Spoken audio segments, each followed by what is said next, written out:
que cuidados a gente tem que ter para escolher as estratégias, sabe? Intervenções. Será que a gente escolhe qualquer uma, né? Assim, qualquer uma no sentido... A gente vai ter uma gama de intervenções para chegar no mesmo objetivo, né? A gente pode pegar qualquer uma que a gente acha que vai ser legal. Será que a gente vai ter que fazer alguma coisa antes, preparar um terreno? O que a gente faz, né? Uhum. Toda intervenção que a gente faz, ela tem que ter sempre uma estratégia. A gente não usa nenhuma técnica ou nenhuma intervenção sem a gente entender onde a gente quer chegar com aquela intervenção e se o nosso paciente ele está pronto para aquilo e se a gente, enquanto terapeuta, também está pronto para levar o nosso paciente para aquele lugar.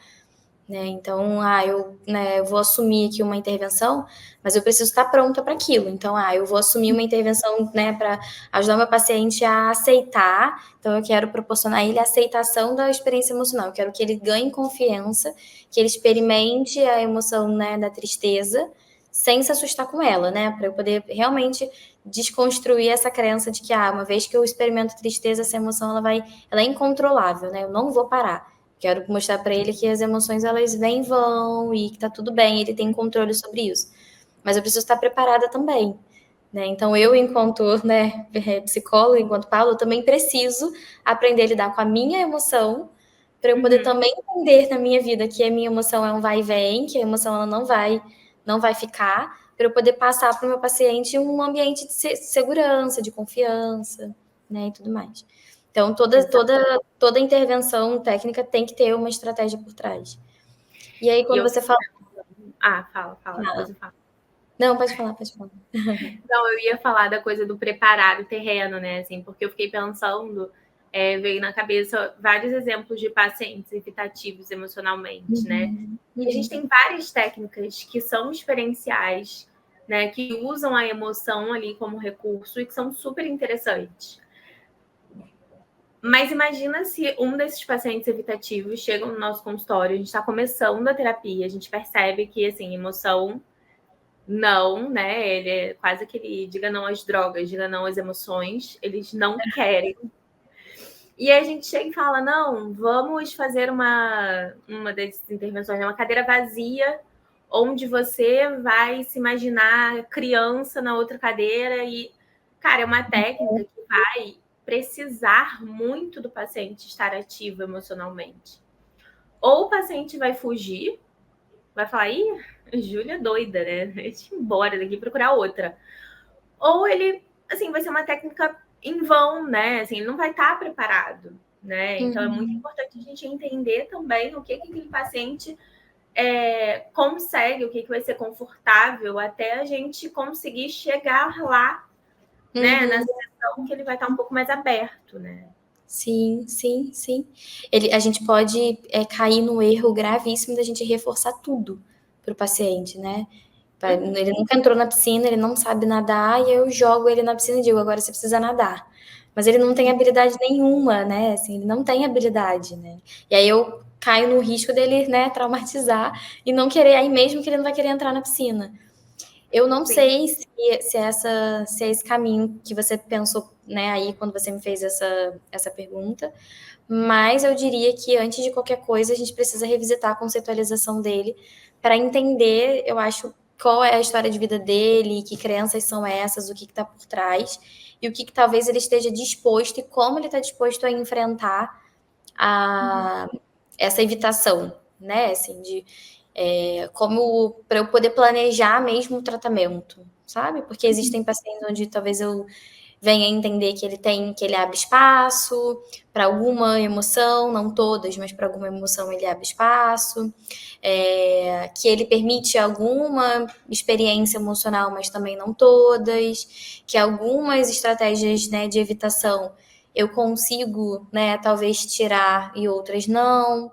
Eu não sei se era muito bem isso que você está pensando, mas acho que a primeira coisa para eu poder pensar que intervenção, que estratégia, né, de maneira estratégica eu posso usar com o meu paciente, é eu revisitar a conceitualização cognitiva dele para eu entender como ele funciona. Né, para eu poder ter talvez uma medição, um termômetro de quem é o meu paciente, para eu poder começar a pensar em como eu posso, né, planejar essas exposições. E eu acho que depois de revisitar a conceitualização, tem uma coisa que a gente faz que é muito simples e que a gente não expõe o paciente, né, necessariamente à experiência emocional, mas a gente dá a ele confiança para ele poder se sentir um pouquinho mais fortalecido para poder se desafiar a isso, que é a psicoeducação. Né? Quando a gente faz uma psicoeducação com o nosso paciente para ele entender, né, quais são as emoções, como nomear, né, as emoções, qual é a função das emoções, né, o que as emoções geralmente, né, que pistas são essas que elas, né, querem nos dar. Quando a gente faz uma boa psicoeducação das emoções, a gente dá um pouquinho de confiança para o paciente, que essa confiança ela vem com conhecimento, e não necessariamente a gente está expondo ninguém a experimentar aquela emoção. Eu só estou, né, empoderando meu paciente, dando o conhecimento necessário para ele começar a talvez se sentir confiante com aquele processo. Aí dizer, ok, entendi como isso aqui funciona, talvez eu esteja agora um pouco disposto a experimentar aquilo.